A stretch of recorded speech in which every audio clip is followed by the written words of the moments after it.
He looked me right in the eyes across that restaurant table.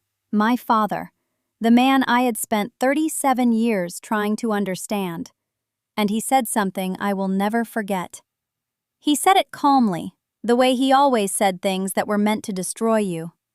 He set his fork down, dabbed the corner of his mouth with a linen napkin, and he said, "You were never supposed to find out. And honestly, I wish you hadn't. It would have been easier for everyone."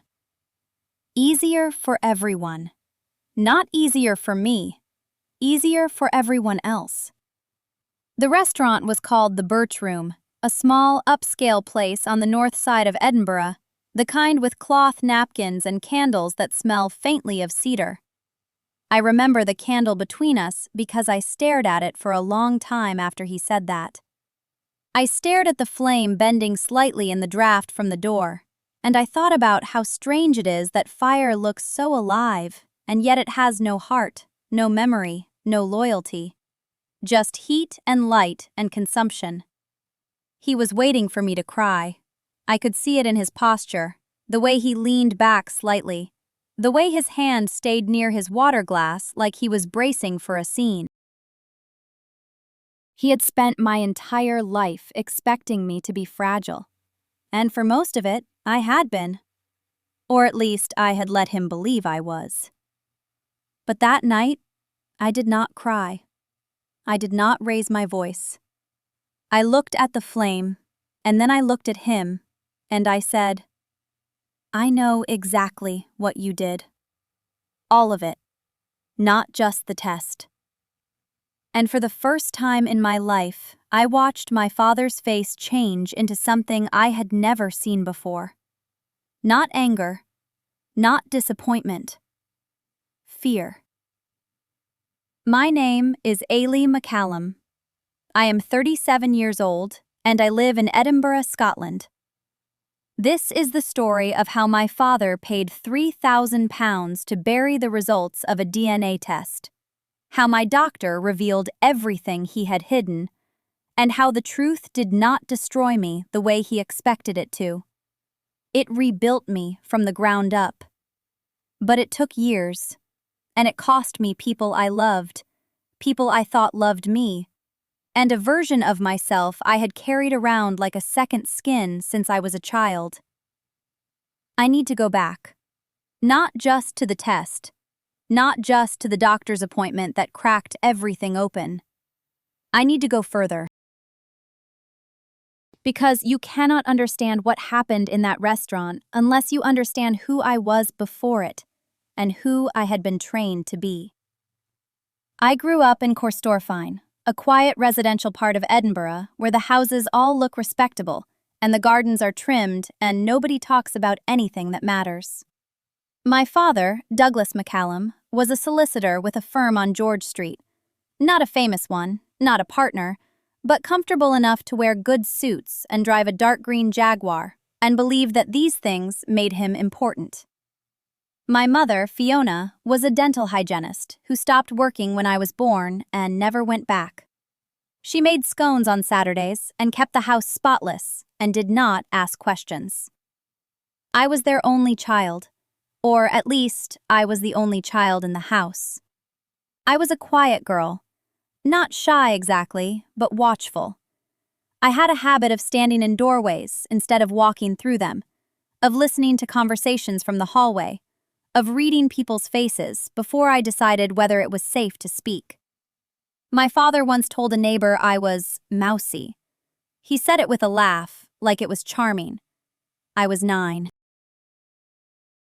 I remember standing behind the hedge with a glass of lemonade, and I remember the lemonade going warm in my hand while I stood there deciding whether mousy was something I could fix or something I was. My grandmother on my mother's side, Nan Beattie, was the one who saw me clearly. She lived alone in a council flat in Leith, a place that smelled like shortbread and old radiators.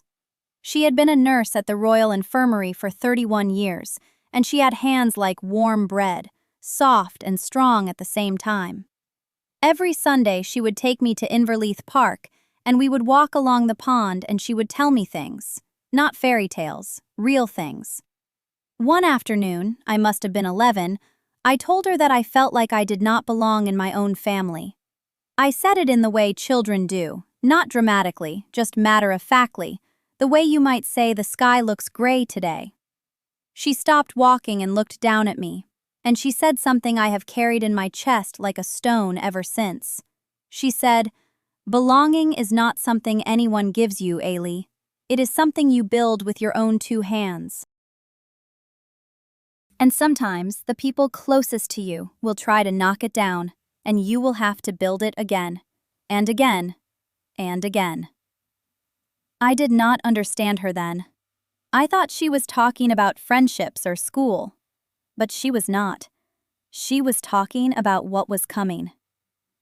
I studied biomedical science at the University of Edinburgh.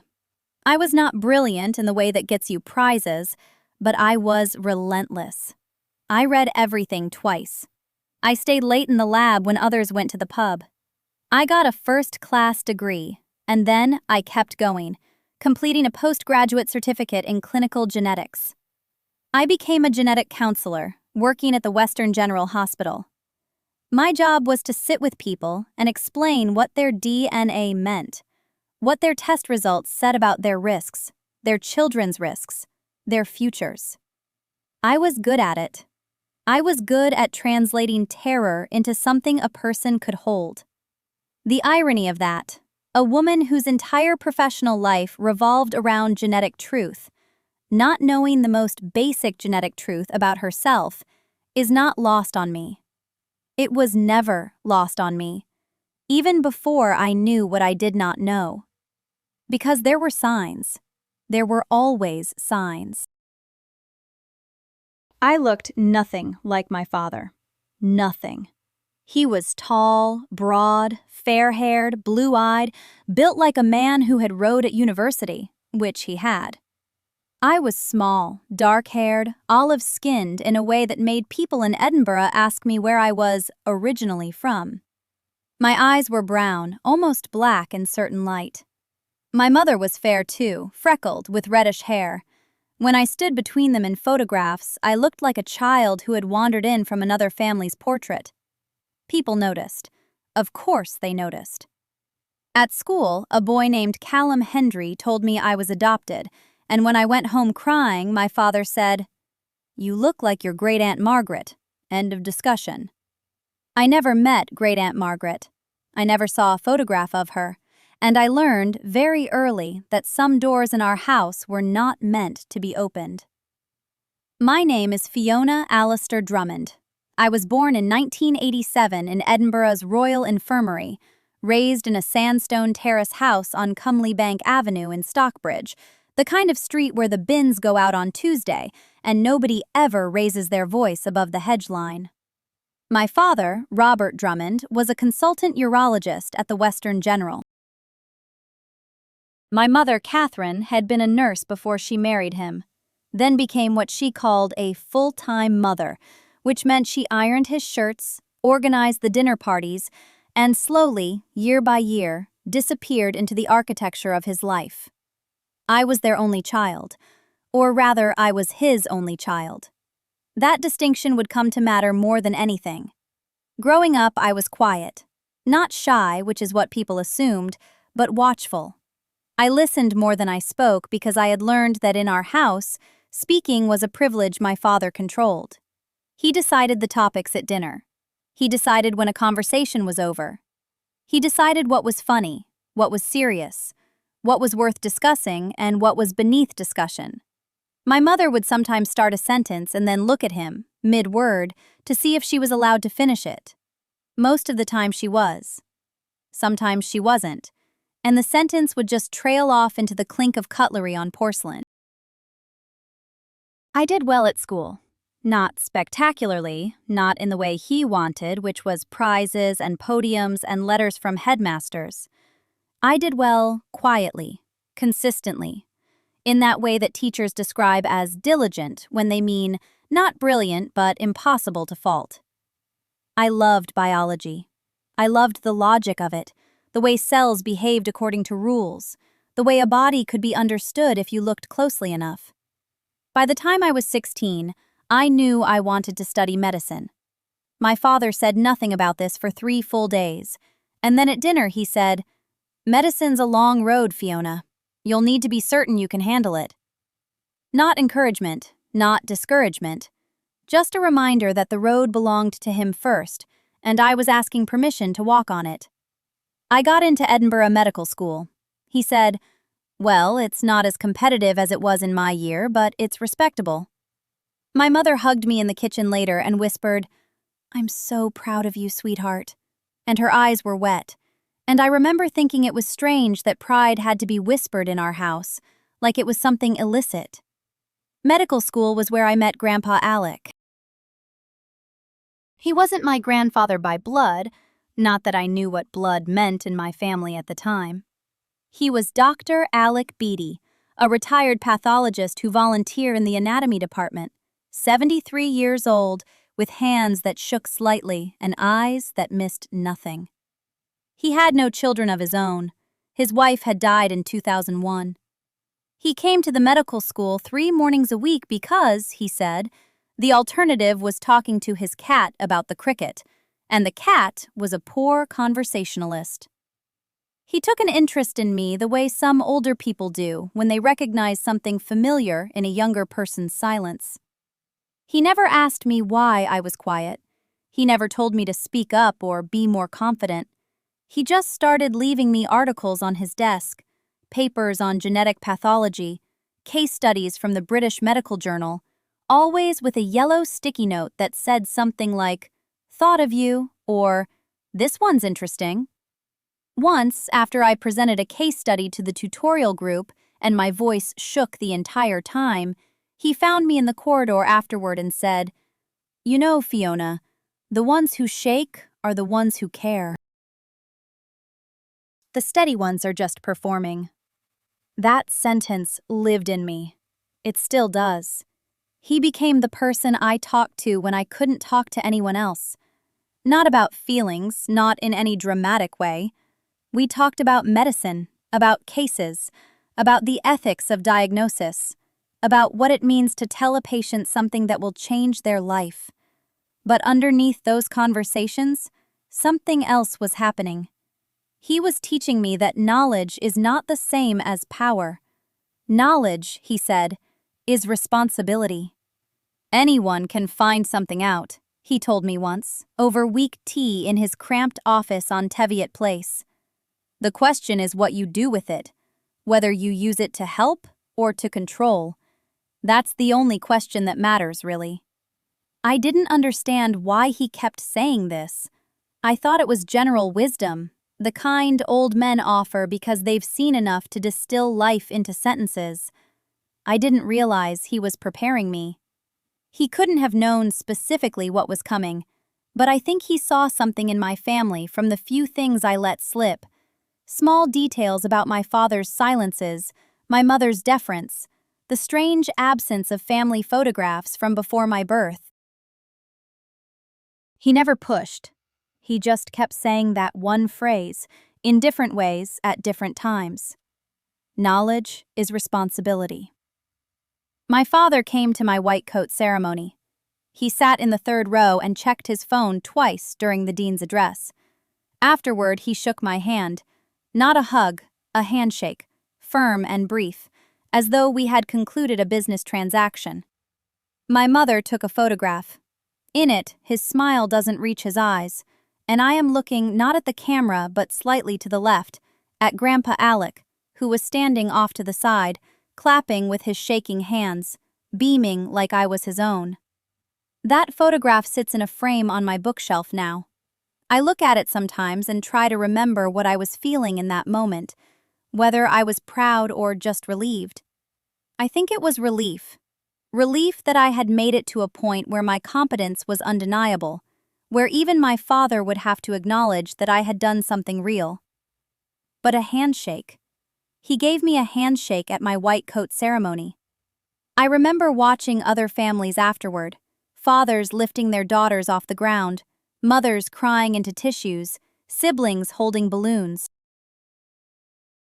My father was already walking toward the parking lot, phone pressed to his ear, talking to someone about a property closing in Buckhead. The pattern did not begin there.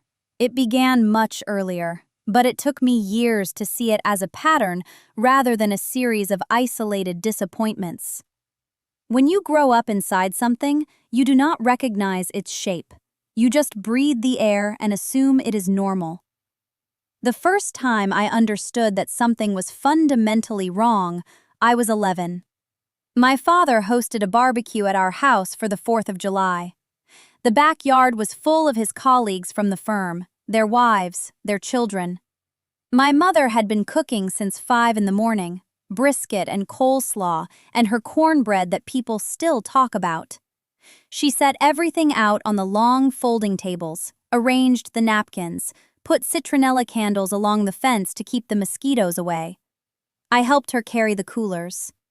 My half-brother Kevin, who was 14 at the time and visited every other weekend from his mother's house in Marietta, sat on the porch playing his Game Boy the entire time.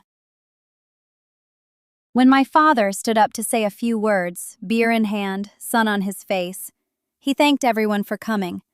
He talked about the firm, about community, about family. Then he put his hand on Kevin's shoulder and said, "This is my son, Kevin, who just made the all-star baseball team." Everyone clapped. Kevin barely looked up. My father did not mention me. He did not mention my mother. She was standing 3 feet away, holding a tray of lemon bars, and her face did not change. She just turned and walked back into the kitchen. I followed her. She was standing at the sink, water running, not washing anything, just letting the water run over her hands. I asked her if she was okay. She said, "Go back outside, Naomi. Enjoy the party."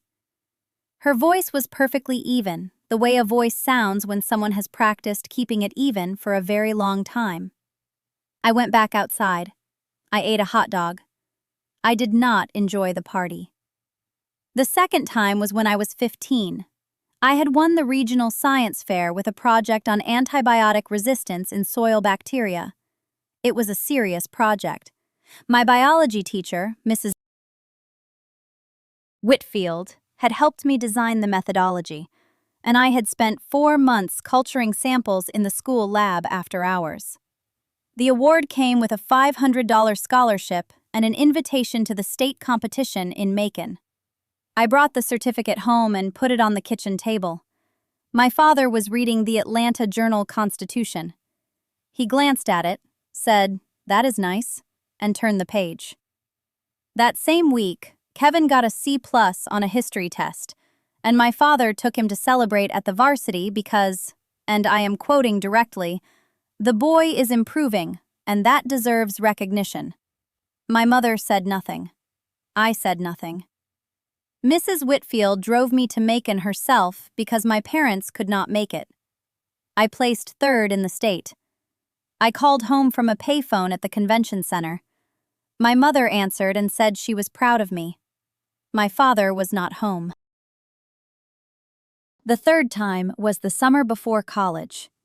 I had been accepted to Emory with a partial scholarship. It was the best day of my life up to that point. I had worked for it with everything I had, every AP class, every extracurricular, every early morning and late night. My father sat me down at the dining room table and told me he would not be contributing to my tuition. He said he had financial obligations, that Kevin's mother was taking him back to court for increased child support, that the firm was going through a rough quarter. He said I was smart and I would figure it out. I asked him if he was helping Kevin with college. He paused for just a moment too long and said that is a different situation. I did not ask what made it different. I already knew, or I thought I knew. I took out loans. I worked 2 jobs my freshman year, one at the campus library and one at a coffee shop on North Decatur Road, where the espresso machine leaked steam and left a scar on my left forearm that I still have. A thin white line right below the wrist. People sometimes glance at it and then look away quickly, assuming something else. It is just a burn from a bad gasket. But I kept it the way soldiers keep scars, as proof that I was there, and it cost me something. The fourth time was the worst, because it was the most public. I was 23, in my second year of medical school, and my father held a retirement party for himself at a restaurant in Midtown, a place called Dolce on Peachtree with white tablecloths and low lighting. He had invited 40 people, family, colleagues, old friends. He gave a speech. He talked about his career, his legacy, what he had built. He talked about his children, child, singular. He talked about Kevin, who had just started a job at a logistics company in Kennesaw. He said he was proud of the man Kevin was becoming. He said Kevin had his drive, his determination. The room clapped politely. I was sitting at the table closest to the podium, in a dress my mother had ironed that morning, with my hands folded in my lap. He did not say my name. Not once in 12 minutes. My mother reached under the table and squeezed my hand. Her grip was tight, almost painful, and when I looked at her, her jaw was set and her eyes were wet, but she did not cry. Neither did I. We had both learned that skill by then. After the speech, one of his colleagues, a woman named Diane who had always been kind to me, came over and asked if I was Robert's daughter. I said yes. She said she did not know he had a daughter. She said he talked about his son all the time at work, but had never mentioned me. She said this with genuine surprise, not cruelty, which made it worse. I excused myself and went to the restroom. I stood in front of the mirror for 2 full minutes. I did not cry. I washed my hands, dried them on the cloth towel, straightened my dress, and went back to the table. I finished my dinner. I laughed at someone's joke about golf. I drove home alone afterward on I-85 with the windows down, and it was only then, at 70 miles an hour with the night air filling the car, that I let myself make any sound at all. It was not crying exactly. It was something lower, something from the chest, a sound I had never made before and have never made since. By the time I reached my apartment in Decatur, it was over. I parked. I went inside. I studied for 3 hours. I scored a 94 on my pathology exam that Friday. I could have confronted him. After the retirement dinner, I could have stood up and said something. I could have made a scene, demanded to know why his own daughter was invisible to him, while his son from another woman occupied every inch of his pride. But I did not. And it was not weakness. It was something Grandpa Alec had taught me without meaning to, that you do not show your cards to someone who has already decided what hand you are holding. My father had decided what I was. He had decided it long before I could speak or walk or read or win science fairs or get into medical school. I just did not know yet what that decision was or why he had made it. That understanding came later. It came from a place I never expected, and it changed the shape of everything I thought I knew about my own life. It came on a Tuesday in November, 3 weeks after Grandpa Alec's funeral. I was sitting in the break room at Royal Berkshire Hospital, still wearing my white coat, eating a sandwich I did not taste. Grandpa Alec had died quietly in his sleep on the 27th of October. No drama, no prolonged illness. Just a man who had lived 89 years deciding, apparently, that he had seen enough. At the funeral, in the small church outside Henley-on-Thames, my father had cried. Actual tears. I watched them roll down his face, and I remember thinking that was the first time I had ever seen him cry. He had not cried at his own mother's funeral 4 years earlier. He had not cried when I graduated from medical school. He cried for Grandpa Alec, and even in my grief, I noticed that he cried the way a man cries when he has lost the last person who knew the truth about him. I did not understand that observation yet. It just lodged itself somewhere behind my ribs, like a splinter too deep to reach. 3 weeks later, Dr. Fiona Hadley sat down across from me in the break room with 2 cups of tea and a face I had learned to read over 6 years of working under her in pediatric medicine. She had a particular expression for difficult conversations. Mouth set, eyes soft, hands wrapped around the cup as though she needed warmth before she could begin. She was 53, silver-haired, built like a distance runner, and she had been more of a parent to me during my residency than either of my actual parents had been in 30 years. She said my name, just my name, Nora. I put the sandwich down. She told me she had been reviewing genetic screening files from a research study we had participated in 2 years prior, a voluntary familial genetics panel that several staff members had joined, myself included.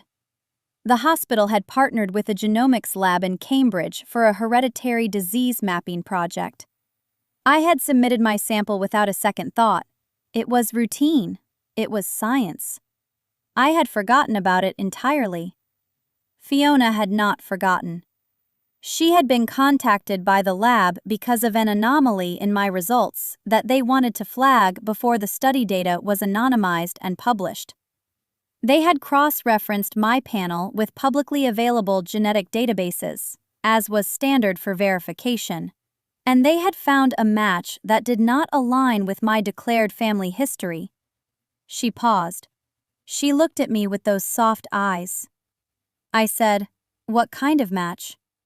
She said, "Your paternal markers do not correspond to the surname lineage you listed on your intake form." The lab found a much closer paternal match to a different family entirely. They assumed it was a clerical error and wanted to confirm before finalizing the dataset. I sat there with the fluorescent light buzzing above me and the smell of someone's microwaved curry drifting from the counter and the sound of a porter wheeling something down the corridor outside. And I heard every single one of those sounds with absolute clarity, because my mind had gone completely, perfectly still. I asked Fiona what she meant by a different family entirely. She slid a printed summary across the table. She said she was not supposed to show me this, that technically it should have gone through the ethics board first, but she had known me for 6 years and she believed I deserved to see it now rather than in 3 months through a formal letter. The summary showed my mitochondrial DNA, my paternal haplogroup, and a highlighted line indicating a near-certain paternal link to a genetic profile already in the database belonging to a man named Dr. James Whitfield, a retired cardiologist from Surrey who had contributed his own sample to the same Cambridge study. I had never heard that name before. I read it 3 times. I read the confidence interval. 98.6% probability of first-degree paternal relationship. Fiona watched me. She did not rush. She did not fill the silence with comfort or speculation. She just sat with me in that terrible, luminous moment and let me arrive at the conclusion on my own. My father was not my father. Or rather, Gerald Ashworth, the man who had raised me in his house, who had paid for my school uniforms, who had walked past my bedroom door 10,000 times without stopping, was not my biological father. He had always known. That was the splinter behind my ribs, the thing I had sensed at Grandpa Alec's funeral without being able to name it. Gerald had cried because Alec was the last person who had known and who had chosen to love me anyway. With Alec gone, the secret had no guardian. It was just a secret now, sitting in a dead man's silence, waiting. And then I understood everything. The distance, the preference for Thomas, the way Gerald's eyes skipped over me like I was a sentence in a language he refused to learn. I was not his. I had never been his. And rather than say so, rather than be honest, he had simply subtracted me from his attention, year after year, until the gap was so ordinary that no one questioned it. I did not cry. Not there, not in front of Fiona, not under the buzzing light. I folded the paper once, then again, and I placed it in the inside pocket of my white coat, against my chest, where it sat like a second heartbeat for the rest of my shift. That evening, I drove home to my flat in Caversham and sat in the car park for 40 minutes with the engine off and the windows fogging. That was where I cried. Alone, in the dark, with the rain tapping on the roof of my second-hand Vauxhall, I cried for the little girl who had tried so hard to be enough for a man who had already decided she was evidence of something he wanted to forget. Then I stopped.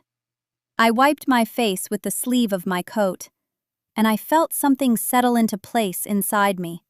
Not anger, not grief, but a cold, clean clarity, like a scalpel still wrapped in sterile packaging. Grandpa Alec's voice came to me then, the phrase he had said so many times it was practically etched into my bones. The truth does not care if you are ready for it, Nora. It only cares that you do not look away. I was not going to look away. I did not sleep that night. I drove back to the cottage, made a pot of tea I never drank, and sat at the kitchen table with a legal pad and a pen. The rain had stopped by then, and the silence felt like an accomplice, like the house itself was leaning in, waiting to see what I would do next. The first thing I wrote was a name: Dr. Felicity Ashworth. She had been my GP since I was 19, since I had registered at the practice near the University of Kent during my first year studying biomedical science. She had referred me for the autoimmune panel 3 years ago when I started getting the joint flares, and she was the one who had flagged the blood group discrepancy in my file, the one that had started the quiet unraveling of everything. I needed to speak with her again, not as a patient this time, but as someone who needed to understand exactly what records existed and who had access to them. I wrote her name, underlined it twice, and moved on. The second name was Margaret Hale, Mum's older sister, the one who lived alone in a narrow terrace house in Whitstable and who had always looked at Dad with an expression I could never quite read. Not dislike exactly, more like someone watching a pot they knew would eventually boil over. Aunt Margaret had tried to say something to me once, years ago, at a family barbecue in the garden. She had started a sentence with, "Your father is not," and then stopped, pressed her lips together, and changed the subject to whether I wanted more coleslaw. I had been 15. I had not pressed her. I would press her now. The third thing I wrote was not a name, but a number. £72,000. That was the amount Grandpa Alec had left me in trust, managed by a solicitor in Canterbury named Philip Drayton, separate from the family, separate from anything Dad could touch. Grandpa Alec had set it up that way on purpose. I understood that now. He had known, or at least suspected, that there would come a day when I needed resources that could not be intercepted or redirected. £72,000 would cover a solicitor of my own, a private forensic geneticist if I needed one, and enough runway to make decisions without panic. I spent the next 6 weeks doing nothing visible and everything that mattered. On the first Monday, I visited Dr. Ashworth. She was careful, professional, clearly uncomfortable. She confirmed what I had already pieced together. When my autoimmune panel had come back with markers that were inconsistent with the paternal medical history on file, she had flagged it and recommended further genetic screening. The request had gone to the hospital. Somewhere between the hospital and the family, the results had been rerouted. She did not say intercepted. She did not say suppressed. But her eyes said it. She told me she had raised a concern with the practice manager at the time and been told the patient's father had discussed the matter privately with the consultant and that no further action was required. She had documented her concern in my file. She showed me the note. It was dated 14 months before Grandpa Alec died, which meant Grandpa Alec had likely never known the full shape of it. But he had suspected. He had always suspected. I thanked Dr. Ashworth. She held my hand for a moment at the door and said something I have not forgotten. She said, "I am sorry this was not handled differently, Nora. You deserved a straight answer from the start." I nodded and walked to my car and did not cry. The time for crying in cars was over. On the second week, I drove to Whitstable and sat with Aunt Margaret. She made strong tea in mismatched mugs and did not pretend she did not know why I was there. She told me she had known since before I was born. Mum had confided in her during the pregnancy, terrified, confused, already trapped. There had been someone else, briefly, a colleague at the hospital where Mum had worked as an administrative coordinator. It had lasted 3 months. When Mum found out she was pregnant, she ended it immediately and never told the man. She told Dad, and Dad, according to Aunt Margaret, had gone very quiet for about a week and then come back with a plan. The plan was simple. No one would ever know. The child would carry his name. He would stay, but the debt would be permanent. Aunt Margaret said that last word with a particular weight. Permanent. She said, "Your mother has been paying for one mistake for 31 years, and he has made sure she never forgets the exchange rate." I asked Aunt Margaret why she had never told me. She looked out the window at the gray line of the sea and said, "Because your mother begged me not to, and I loved her more than I loved the truth. I am not proud of that." I did not judge her. I understood the arithmetic of loyalty in families, how it bends people into shapes they never intended to hold. During those weeks, I also met Philip Drayton, the solicitor in Canterbury. He was in his 60s, meticulous, with a desk so organized it looked like a museum exhibit. He had managed Grandpa Alec's trust since its creation and confirmed that the funds were entirely mine, ring-fenced, untouchable by any other family member.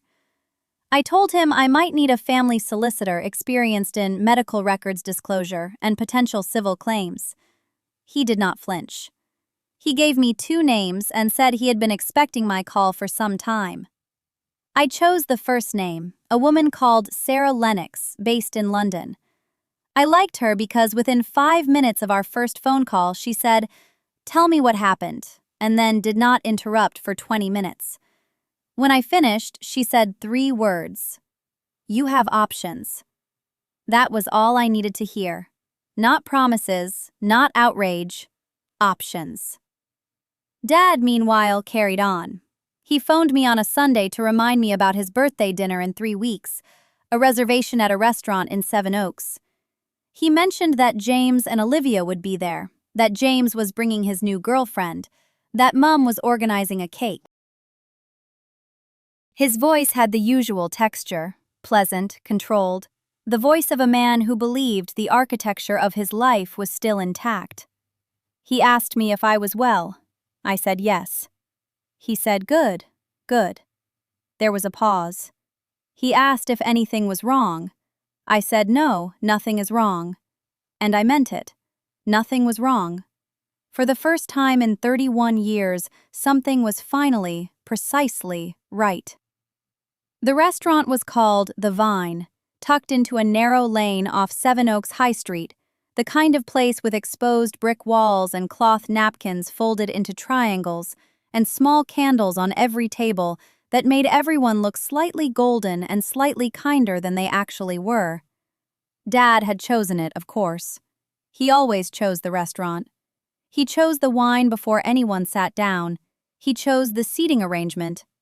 That evening, he had placed himself at the head, Mum to his left, James and his girlfriend Sophie to his right, and me at the far end, next to an empty chair that was eventually removed by a waiter who smiled apologetically, as though the absence of a guest at my side was a mild social embarrassment rather than a summary of how this family had always worked. I arrived early. 20 minutes early. I wanted to sit in my car in the car park behind the restaurant and breathe. The air outside smelled like wet stone and the last warmth of September.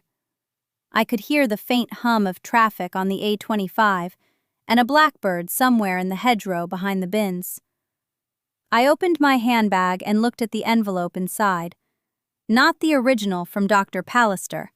A copy, notarized, along with a second envelope containing the printed correspondence between my father and Dr. Okafor, the correspondence that Ruth Adeyemi had obtained through a formal subject access request on my behalf. Correspondence that included my father's personal email asking Dr. Okafor to reconsider the initial findings, his follow-up email referencing a private donation to the clinic's research fund, and Dr. Okafor's reply confirming that the results had been reviewed and that a revised summary would be sent to the family. The revised summary was the one my parents had shown me when I was 17, the one that confirmed I was biologically my father's daughter. The original, unrevised report said otherwise. I closed the handbag. I did not need to read any of it again. I had read it so many times the sentences had become textures rather than words. I could feel them in my fingertips. Inside, the table was already half full. James stood when I came in, which was new. He hugged me, also new. Sophie shook my hand with the careful warmth of someone who had been briefed. Mum kissed my cheek and told me I looked thin. Dad was pouring wine and did not look up immediately. But when he did, he smiled and said, "There she is," and raised his glass, and the candlelight caught his signet ring, the same ring he had worn for 40 years, the same ring that had once made me feel safe when he held my hand crossing the road outside our house in Bromley. The meal moved the way his meals always moved. He told a story about a colleague. He asked James about work. He complimented Sophie on her dress. He ordered a second bottle without consulting anyone. Mum watched him with the expression she had perfected across 3 decades. Attentive and slightly vacant. Present and absent at the same time. I ate my starter. I ate my main. I laughed at the right moments. I asked Sophie where she grew up. "Guildford," she said. "Lovely," I said. And it was. Everything was lovely. The food, the wine, the warm brick, the candles. Lovely. It was during dessert that he made the toast. He stood, which was unnecessary for a table of 5, but he stood because standing was what he did. He held his glass and said he wanted to thank everyone for being here, that family was what mattered, that he was proud of his children, both of them, and that he hoped this year would bring even more reasons to celebrate. He looked at James when he said both of them. Then he looked at me and added, "And especially you, Naomi, who has always been so strong and so quiet about it." The table waited for me to smile. I smiled. Then I reached into my handbag. I did not raise my voice. I did not stand. I placed the first envelope on the table beside my dessert plate and said, "Dad, I want to give you something before we finish." He looked at the envelope the way you look at a parking ticket, confused and faintly irritated. I said, "This is a copy of my original DNA test results from 2009, the ones Dr. Okafor was asked to revise after you contacted him privately." The table went silent. Not quiet, silent.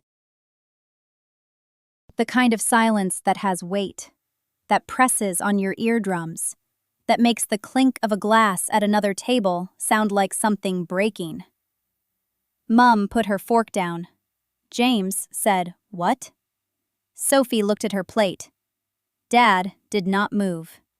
His hand was still on his wine glass, suspended halfway between the table and his mouth, and his face did something I had never seen before. It did not collapse, and it did not harden. It went blank. Completely, totally blank, as though someone had reached behind his eyes and switched off the projector.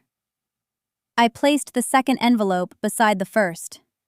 "This," I said, "is the correspondence between you and Dr. Okafor, including your email referencing a donation to the clinic." I obtained these through a subject access request. Ruth Adeyemi helped me. You might remember Ruth. She is the solicitor you once described at Christmas dinner as the type of woman who makes everything into a legal problem. Dad set his glass down. The wine trembled. He looked at Mum, and in that look I saw everything I needed to see. The confirmation that she knew, that she had always known, that the architecture of our family was not built on love or tradition or shared history, but on a single administrative act, the falsification of a medical document to preserve a man's image of himself. He said, "Naomi, this is not the place." His voice was low, controlled, the same voice he used on the phone when he told me about the reservation. The voice of management. The voice of a man who believed that tone was the same as authority. I said, "I agree, this is not the place." "But you chose the place, Dad. You always choose the place." James picked up the first envelope. I watched him read. His jaw moved once, twice, the way it used to move when he was a boy, trying not to cry after falling off his bike. Sophie touched his arm. He did not look at her. He looked at Dad and said, "Is this real?" Dad said nothing. James said, "Is this real?" Louder now, not shouting, but louder, and a couple at the next table glanced over, and the waiter paused near the kitchen door. Mom spoke. She said, "Please, not here. Let us go home and discuss this properly." Her voice broke on the word properly. It was the first honest sound she had made all evening. I picked up my coat. I said, "I am not going home with you. I am going to my flat. If anyone wants to talk, they know my number." I left 40 pounds on the table for my share. I put on my coat. I walked past the candles and the brick and the golden light, and I pushed open the door, and the September air hit my face like cold water, and I stood on the pavement and breathed. My hands were steady. My pulse was even. I felt nothing dramatic, no surge, no flood, no cinematic release.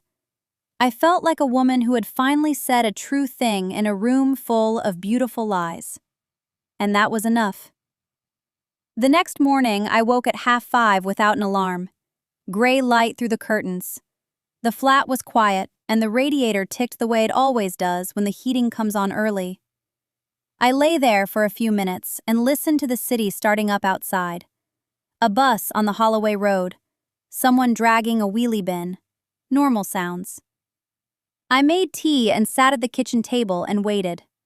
The first call came at 7:12. Mum. I let it ring out. She called again at 7:19, again at 7:31. Then a text. "Please, Elena, we need to talk about last night." I read it and put the phone face down on the table and drank my tea. Dad called at 8:15. I answered that one. His voice was different from anything I had heard before. Not the confident baritone that filled courtrooms and dinner parties. Not the careful, measured tone he used when explaining why something was not his fault. This was smaller, rougher. He said, "Elena, I want to explain." I said, "Go ahead." He said, "Not on the phone." I said, "Then write me a letter." He was quiet for 11 seconds. I counted. Then he said, "Please." I said, "Dad, you had 23 years to say please. You had 23 years to tell me the truth. You paid a man to hide a medical result that affected my health and my identity, and you did it because it was more convenient for you. So no, not on the phone and not in person. Write it down, put it on paper, sign it. Then I will decide if I want to read it." He hung up. Richard called at 9. My brother, half-brother. I still did not know what word to use, and I was not sure it mattered. He said, "Lena, what happened last night?" He had not been at the dinner. He lived in Bristol with his girlfriend and their son, and he only came to London for Christmas and birthdays. I told him. All of it. The DNA test, Dr. Hargreaves, the forged report, the payments.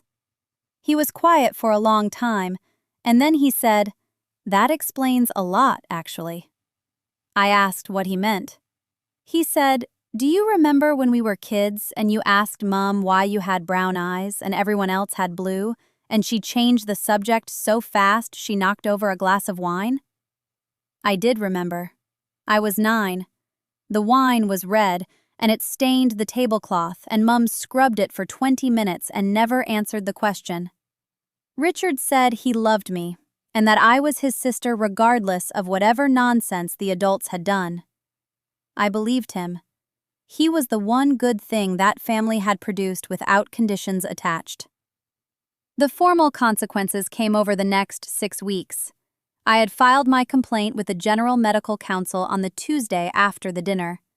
Dr. Hargreaves was contacted within 10 days. His solicitor responded with a carefully worded letter that admitted nothing and implied everything. But Dr. Amara Osei had kept her copies. She had the original, unredacted report. She had the email trail between Hargreaves and the private lab. She had the bank transfer records that my father had apparently routed through his firm's client account, which was itself a violation of Solicitors Regulation Authority rules. She had everything, because she was methodical and patient, and she believed that the truth was a medical instrument, not a negotiable commodity. The GMC launched a formal fitness to practice investigation. Dr. Hargreaves was suspended from clinical duties pending the outcome. His practice in Harley Street put out a brief statement about a period of leave for personal reasons. I read it online and felt nothing. My father's situation was worse. The SRA opened their own investigation into the misuse of client funds. His partners at Whitfield Cross and Lane called an emergency meeting. I heard about this from Richard, who heard it from a colleague who worked in commercial litigation in the same building.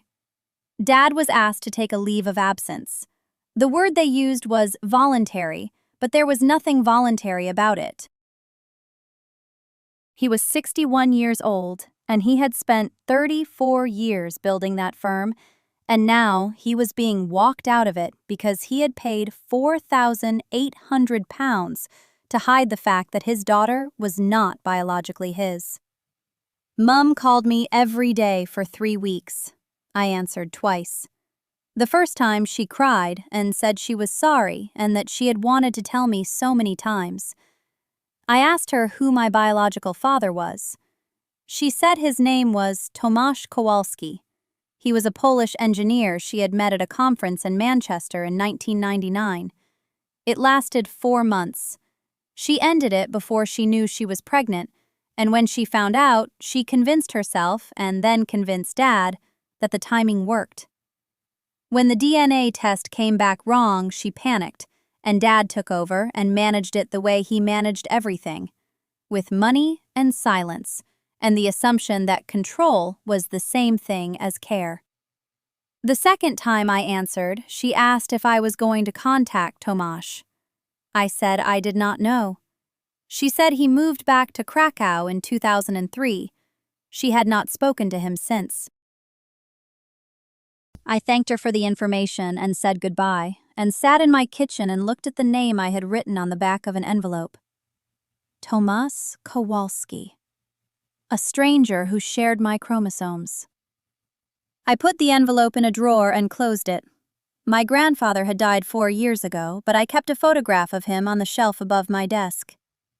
Albert Whitfield. Not my biological grandfather either, as it turned out, but he was the one who taught me to fish on the River Lee when I was 7. He was the one who said, "Elena, love, the quiet is not empty. It is where you keep the things that matter." He was the one who looked at me once when I was 14 and said, "You are tougher than all of them, and they know it, and that is why they talk so loud around you."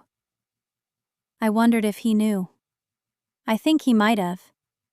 He never treated me differently from Richard, but sometimes he looked at me with something that was not quite sadness and not quite pride, but something in between. as if he understood the shape of me better than anyone, and chose to love that shape without needing to name it. 3 people reached out to me in the weeks after. A cousin named Sarah, who sent a card with no words inside, just her phone number. A woman from my father's firm named Patricia, who had been his secretary for 15 years and who wrote me an email saying she always thought something was wrong and she was sorry she never said anything.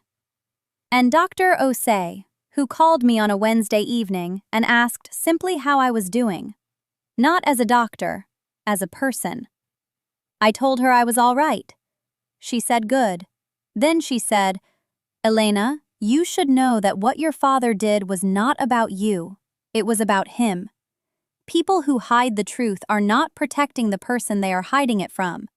They are protecting themselves from having to become someone different." I wrote that down after she hung up. I still have it on a piece of paper pinned to my corkboard. There was a phrase my grandfather used to say to me when I was small. He would sit in his armchair in that house in Sefton Park with a cup of tea going cold on the side table, and he would watch me struggle with something. A maths problem, a stuck zipper, a word I could not spell. He never rushed to help. He would wait until I either solved it or gave up, and then he would say the same thing every time. He would say, "Elena, the tree does not grow by pulling itself up. It grows by pushing its roots down deeper into what is already there." I never understood that when I was 8. I thought it was one of those things old people say because they have run out of real advice. I nodded and went back to whatever I was doing, and he smiled and drank his cold tea, and that was that.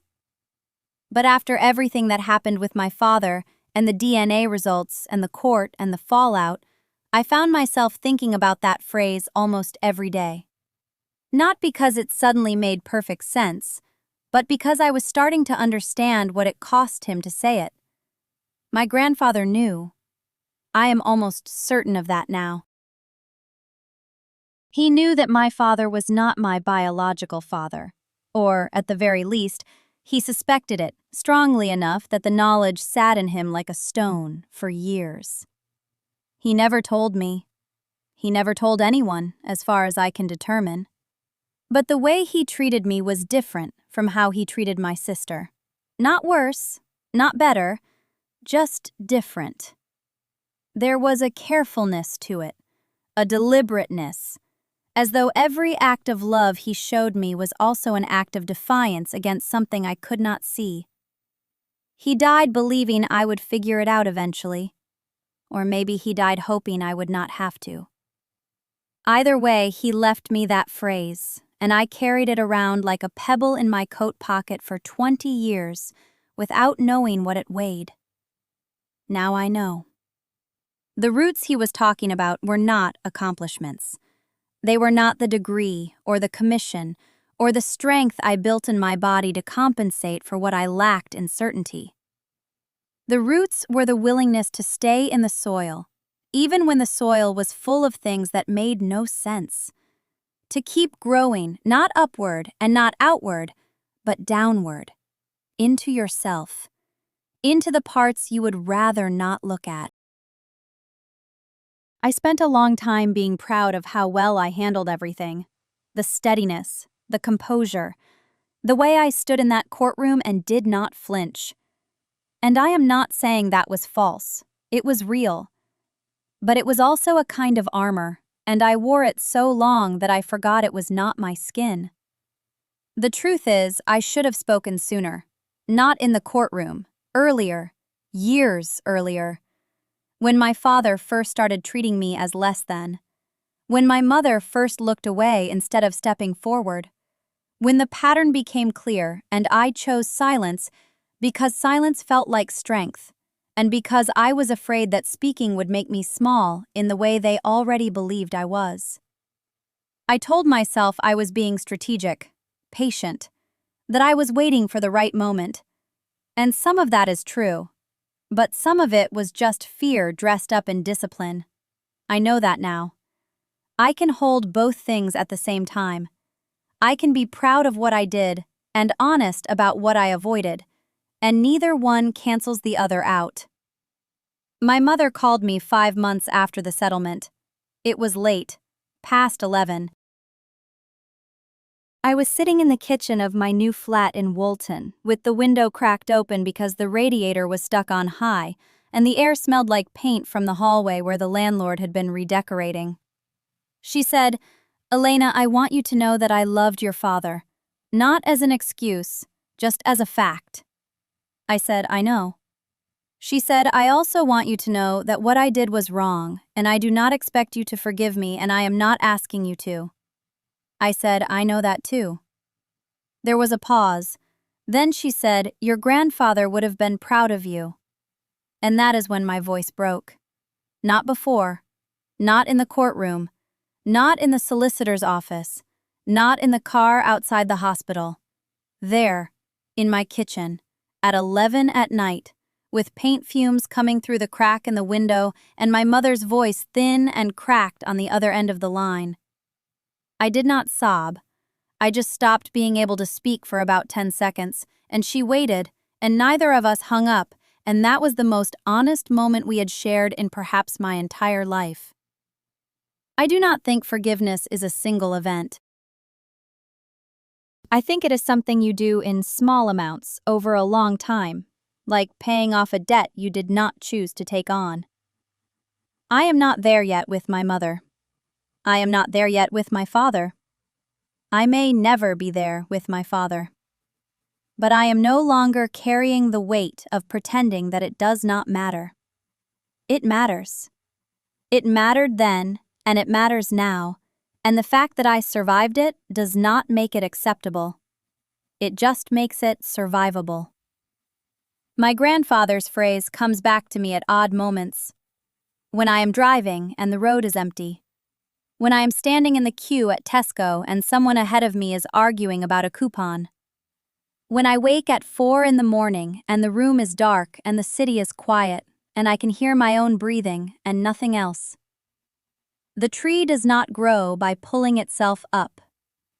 I used to think he was telling me to be patient. Now I think he was telling me something harder. He was telling me to stop performing strength and start living in it. To stop reaching for proof that I mattered, and instead to sit with the knowledge that I already did, that the roots were already there, that they had always been there. That no one, not my father, not my mother, not a falsified blood test, not a bribed lab technician could pull them out because they were mine, and they went deeper than anyone knew. I pinned Dr. Osei's words next to my grandfather's phrase on the corkboard above my desk. 2 pieces of paper, 2 truths. One from a man who loved me and could not say why. One from a woman who barely knew me and said exactly what I needed to hear. Between them there is a small gap. I left it there on purpose. I have not decided what belongs in that space yet. Maybe nothing. Maybe that is the point. Some nights I still drive out to Headington after work.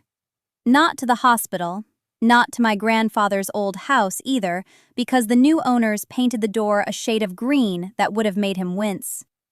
I drive to the bench at the top of Shotover Hill, where he used to sit with his thermos and his silence, and I park and I walk up the path in whatever shoes I happen to be wearing, and I sit there, and I look at Oxford spread out below me in the dark, with its spires and its amber streetlights, and its absolute indifference to everything I have been through. It is a good indifference. The city does not care. The river does not care. The cold does not care. And somehow that is the most comforting thing in the world, because it means the pain is mine, and I get to decide what shape it takes. My name is Abigail Hale. I am 34 years old.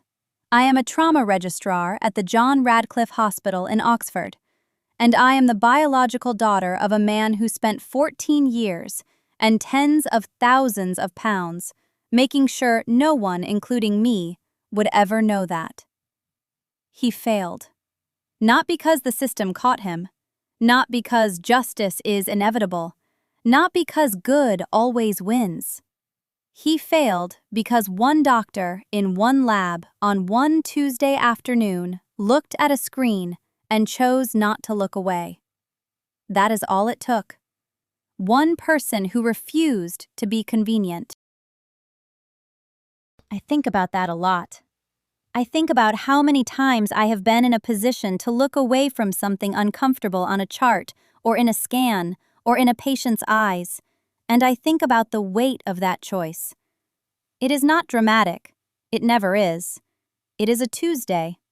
It is fluorescent lighting and cold coffee and a result that does not match, and the quiet internal question of whether it is easier to flag it or to let it go. Dr. Osei flagged it. She did not know me. She owed me nothing. She simply believed that a person has the right to know what is true about their own blood. I try to be that person now. In the trauma bay, when a family is falling apart in the relative's room, and the easiest thing would be to soften the edges, I do not soften them. I am kind. I am always kind. But I do not lie. I do not rearrange the truth to make it more comfortable, because I know what it feels like to live inside a rearranged truth for years and to feel the wrongness of it in your bones without being able to name it. My mother calls once a month now. The conversations last about 7 minutes. She asks about the weather. I tell her. She asks about work. I say it is busy. She does not ask about my father. I do not mention him. We are two people standing on opposite sides of a river that neither of us built, but neither of us knows how to cross either. I do not hate her. I think I understand her, which is harder. She was afraid. She has been afraid her entire life. And fear made her a collaborator in something she should have fought. And now she has to live with that, and I think she does live with it every single day in the silence between her words. My half-brother James sent me a message 2 weeks ago. Just 3 words. Thinking of you. I have not replied yet. I will. I am just not sure what to say that is honest without being heavy. He is 20, and he did not choose any of this. None of us chose any of this. My grandfather's phrase is still pinned to my corkboard. Quiet things hold. I read it every morning when I sit down at my desk, and every morning it means something slightly different. Some days it means patience. Some days it means stubbornness. Some days it means that the things you do not say out loud are the things that keep you standing when everything else is noise. Today it means something new. Today, I think it means that love does not have to be loud to be real. That the man who sat with me on a bench on Shotover Hill and said nothing and poured me terrible tea from a dented thermos loved me more clearly than anyone who ever made a speech about family or duty or blood. He loved me in thermoses and in silence and in the quiet act of showing up. And he loved me knowing what he knew, which was everything, and he never once let the knowing make him look at me differently. That is the kind of doctor I want to be. That is the kind of person I want to be. Not loud, not righteous, just present, just refusing to look away. If you are listening to this and you feel like something in your life does not fit and you cannot explain it, and people keep telling you that you are imagining things, I want you to know that you are not imagining things. You are not difficult. You are not too sensitive. You are a person whose body knows what your mind has not been allowed to see yet. Trust it. Be patient with yourself, but do not stop asking the question. The answer is yours. It was always yours. The hill is dark now. The thermos I brought is empty. The city below me hums the way cities do when most people are asleep, and a few people are just beginning to understand something they will spend the rest of their lives learning how to carry. I stand up. I brush the grass from my coat. I walk back down the path to my car. Quiet things hold. They do. I know, because I am one of them.